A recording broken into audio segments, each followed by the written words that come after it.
Welcome to our channel. The Chase Ultimate Rewards portal allows you to maximize the value of your credit card points when booking travel. Follow these step-by-step instructions to book travel and get the most from your rewards. Step 1. Log into your Chase credit card account at chase.com and click on Ultimate Rewards in the main navigation menu to access your rewards portal. Step 2. Review your available points balance displayed at the top of the page. Note that points can be worth 25% to 50% more when booking through the portal with premium cards.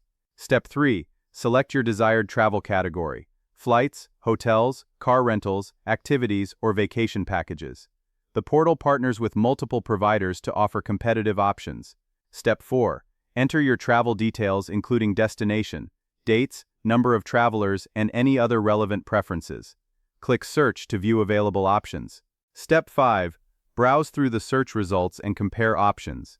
The portal displays both the cash price and the points required for each option. Step 6. Select your preferred option and click Continue to checkout.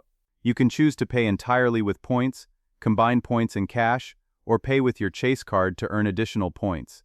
Step 7. Review all booking details carefully, including cancellation policies, travel dates, and passenger information. Enter or confirm your contact and payment details. Step 8. Complete your booking by clicking Confirm Purchase. You'll receive a confirmation email with your itinerary and booking reference numbers. Save this information for your travel records. Don't forget to like this video and subscribe to our channel.